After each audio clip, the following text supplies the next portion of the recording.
Olá, pessoal, tudo bem com vocês? Passaram bem a semana? Bom, semana passada falamos muito sobre os três poderes. Conversamos sobre como eles funcionam, qual a função de cada um e a importância de se manter um equilíbrio entre eles.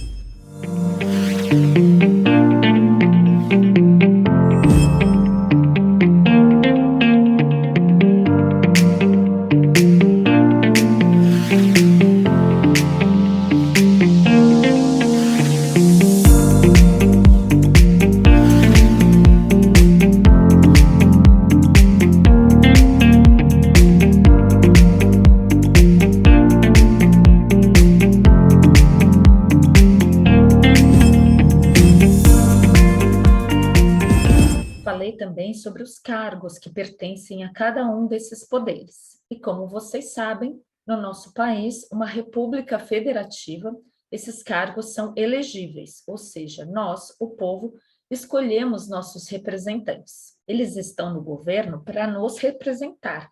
Então, isso quer dizer que, na prática, os políticos são como nossos empregados, que devem defender os nossos interesses e gerir o país em nosso nome. Até porque somos nós que pagamos os salários deles e todo o investimento que eles fazem através dos nossos impostos. E como já falamos também, esses nossos representantes são escolhidos nas eleições, que acontecem periodicamente através do voto, que é secreto. Só que cada um desses cargos obedece a regras diferentes. No Brasil, existem dois tipos de sistemas eleitorais, o majoritário e o proporcional. Mas antes de começar a explicar como funciona cada um dos dois sistemas, é importante fazer uma ressalva. Em ambos os sistemas, só são contabilizados os votos válidos, ou seja, os votos brancos e nulo não são contados. Então, caso uma pessoa pretenda votar nulo ou branco para fazer um protesto, por exemplo, saiba que seus votos não farão diferença no final, porque eles serão descartados. E ao contrário do que muita gente pensa, mesmo que a maioria da população se organize e decida votar branco ou nulo, as eleições continuarão sendo válidas. Não vai haver outras eleições, ok? É importante a gente ficar esperto quanto a isso, porque tem muita informação falsa a esse respeito. Vamos agora, então, conversar um pouco sobre esses sistemas eleitorais e como eles acontecem em cada um dos poderes que estudamos na aula passada. Existem dois tipos de sistemas eleitorais no Brasil: o majoritário e o proporcional. Vamos primeiro entender o sistema majoritário, que também está dividido em dois tipos, o simples e o absoluto. No sistema eleitoral majoritário simples, é eleito o candidato com o maior número de votos.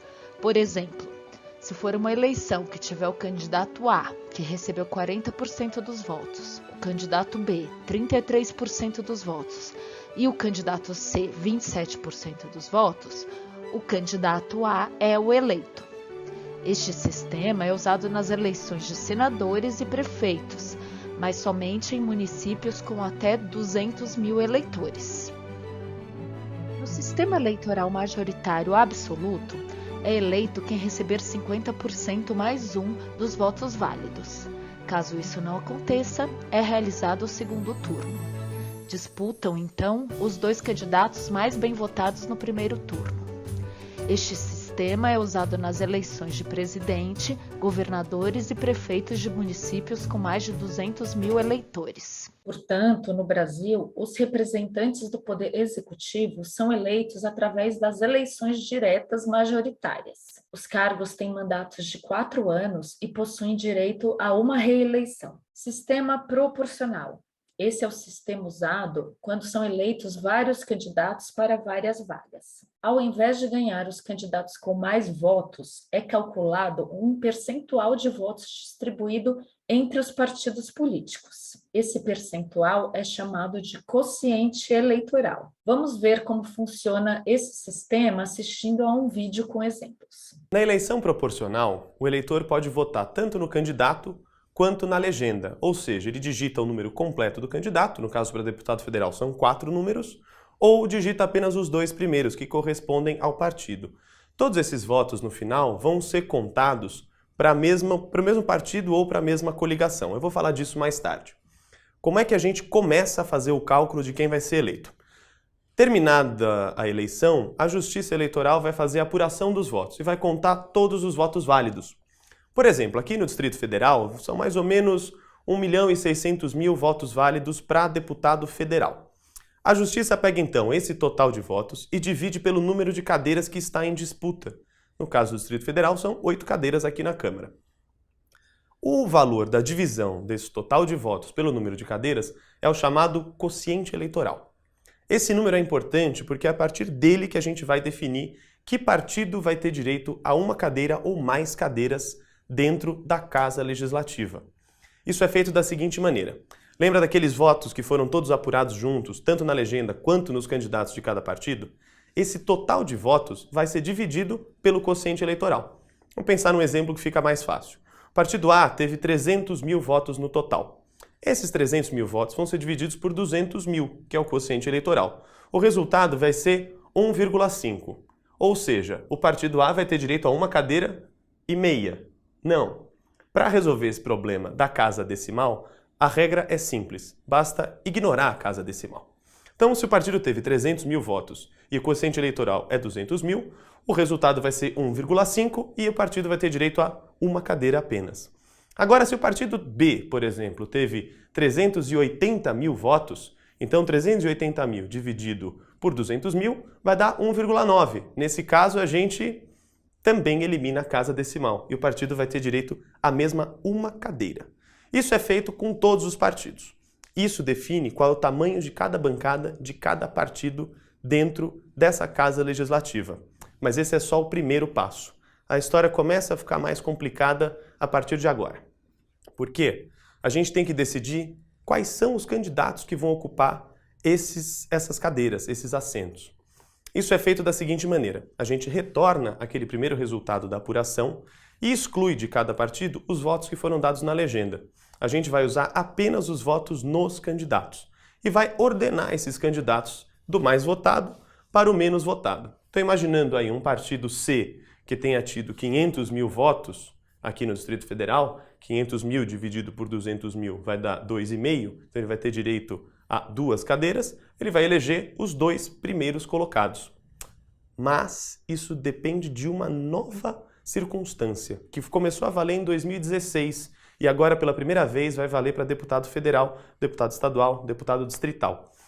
Para eleger esses candidatos que vão ocupar essas vagas, é preciso que cada um deles tenha tido pelo menos 10% do quociente eleitoral. Então, continuando no nosso exemplo, se a gente tem um partido que teve 300.000 votos, a gente sabe que ele vai ter direito a uma cadeira, mas se nenhum dos candidatos dele somados chegaram a 300.000 votos, teve no mínimo 20.000 votos, que é 10% do quociente eleitoral, então esse partido não tem direito a cadeira alguma. Essa regra passou a valer em 2016 para evitar aquele fenômeno do puxador de voto. Um candidato famoso, às vezes um cantor, uma celebridade, que tinha um número de votos muito grande, suficiente para inflar esse total que cada partido tem, que é usado para definir o número de cadeiras, e assim ajudar a eleger várias pessoas dessa lista aqui, ordenada a partir do mais votado para o menos votado. Então, esse é o primeiro complicador. Até por isso, algumas pessoas estão dizendo nessa campanha que a gente deve evitar votar na legenda, porque corre esse risco de ter candidatos ter legendas que, embora tenham atingido o quociente eleitoral, não consigam preencher as cadeiras por não ter votos suficientes nos candidatos. Essa é a primeira complicação. Vamos à segunda complicação, que são as coligações. As coligações no Brasil são bastante diferentes de estado para estado e às vezes até variam da eleição majoritária para proporcional. Então pode ser que o candidato ao governo esteja coligado com o partido A, B e C, mas o partido dele esteja coligado com C, D e E na hora da disputa pelos legislativos, pelo deputado estadual, pela Assembleia Legislativa, pela Câmara dos Deputados. Quando a gente faz esse mesmo cálculo, levando em conta uma coligação, a gente tem uma situação um pouco mais complicada, porque aquela soma que é feita com os votos na legenda e nos candidatos, ela vale para todos os partidos da coligação. Então, partido A, partido B, partido C tiveram juntos, no nosso primeiro exemplo lá do Distrito Federal, 1 milhão de votos, a gente vai dividir esse 1 milhão de votos pelo quociente eleitoral de 200 mil e essa coligação vai ter direito a 5 assentos. Esses 5 assentos vão ser distribuídos da mesma maneira, só que obedecendo a ordem dos candidatos na lista dos mais votados. Ou seja, eu posso ter votado no partido A, que estava coligado com o partido B e C, ajudei a formar esse grande número de votos que deu direito a 5 cadeiras, só que os 5 candidatos mais bem colocados são todos do partido B e do partido C, e são eles que vão ocupar as cadeiras por essa coligação nesse legislativo. Então, esse é um pouco mais complicado. Acho que é uma medida saudável que esse tipo de coligação na eleição proporcional vai acabar neste ano. 2018 é a última vez em que isso vai ser usado. A partir de 2020 já não vai mais haver essa coligação e o voto dado em um partido vai valer sempre para aquele partido. E ainda um terceiro complicador, que é o caso das cadeiras que não ficaram com ninguém. Então a gente teve logo no começo aquela divisão do total de votos pelo quociente eleitoral e a gente chegou a números quebrados. Então um partido tinha direito a 2 cadeiras e meia, outro direito a 1 cadeira e meia. Somados esses valores seriam 4 cadeiras, mas na verdade um ficou com 2 e o outro ficou com 1. Então foram só 3 distribuídas. Para quem vai ficar essa cadeira que sobrou? A conta que o Tribunal Eleitoral faz é a seguinte: a gente pega o total de votos de cada partido e divide pelo número de cadeiras que ele efetivamente teve, ou seja, no meu primeiro exemplo, 1 cadeira, e soma mais 1. Então, um partido que teve 300 mil votos, a gente vai dividir por 1 cadeira com que ele efetivamente ficou, somadas mais 1, 2, vai dar 150 mil. Um partido B, por exemplo, tenha tido 500 mil votos, a gente vai dividir 500 mil pelas 2 cadeiras com que ele efetivamente ficou, somado de 1. Então vai dar 3. 500 mil por 3 vai dar 166.666 e assim por diante. A gente vai comparar esses dois valores e aquele partido que tiver o maior número, ou seja, 166 mil, no nosso exemplo, que só tem 2 partidos para facilitar, ele é que vai ganhar essa cadeira extra. Esse procedimento é repetido até que todas as cadeiras que não tinham sido ocupadas pela primeira conta sejam finalmente ocupadas. Então, para relembrar, quando a gente vota para deputado, o que acontece é o total de votos é dividido pelo número de cadeiras que está em disputa, a gente chega ao quociente eleitoral, a gente pega o total de votos que cada partido ou coligação teve, tanto na legenda quanto nos candidatos, divide pelo quociente eleitoral, despreza as casas decimais e assim define quais são as cadeiras que esse partido ou coligação vai ocupar. Lembrando que na lista dos mais votados vão entrar no legislativo apenas aqueles que tiverem atingido 10% do quociente eleitoral. Depois, a gente vai ter que redistribuir as cadeiras que ficaram sobrando. As cadeiras que não foram distribuídas no começo vão ser atribuídas àqueles partidos que tiverem um maior número quando a gente dividir o total de votos pelo total de cadeiras que eles tiveram efetivamente direito, somado de 1. Não é nada fácil. A partir do ano que vem vai ficar mais simples. Aliás, a partir de daqui a 2 anos vai ficar mais simples, porque em 2020 não vão ser levadas mais em conta as coligações para eleição proporcional, mas ainda assim é um voto de difícil compreensão, muito menos intuitivo do que o voto majoritário, em que realmente aquele que recebe mais votos é o que acaba sendo o candidato eleito. A maioria dos cargos do Poder Legislativo são eleitos por esse sistema, sendo que os deputados estadual e federal e os vereadores têm mandato de 4 anos e não tem limite à reeleição. A exceção são os cargos de senadores. Apesar de fazerem parte do Poder Legislativo, têm mandato de 8 anos e também não tem limite à reeleição. No caso dos senadores, são eleitos 3 senadores por estado, através do voto majoritário simples, como já expliquei anteriormente. No caso do Poder Judiciário, ele não obedece ao preceito constitucional que diz: todo poder emana do povo. Isso porque os magistrados não são escolhidos pela vontade popular, mas por meio de concursos de provas e títulos. Outra particularidade é a inexistência de um poder judiciário nos municípios, como acontece com o legislativo e com o executivo, que são representados pelas câmaras de vereadores e pelos prefeitos. É o único dos 3 poderes da República que não se faz presente nos municípios, apesar de sua existência nos estados e na União. Se vocês repararem bem, nas campanhas eleitorais, a maioria do tempo é destinado à propaganda dos candidatos ao executivo. Isso se deve principalmente ao fato das diferenças nas formas em que elegemos nossos representantes, sendo o sistema proporcional mais difícil de ser explicado ao eleitor. Além disso, é fato que o número de candidatos para o legislativo é bem maior, e por isso os partidos não dedicam tanto tempo para a campanha de cada um. Os partidos acabam focando na campanha para a legenda como um todo, para ter direito ao maior número de cadeiras, como explicado no vídeo.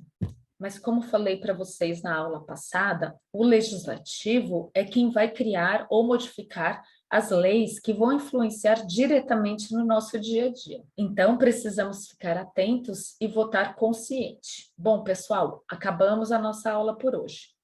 Aula que vem falaremos de um tema que é uma preocupação, especialmente na época das eleições, as chamadas fake news. Vamos falar sobre como elas são perigosas na manipulação da opinião pública e vamos dar dicas para vocês não caírem nelas, ok? Espero vocês. Até lá!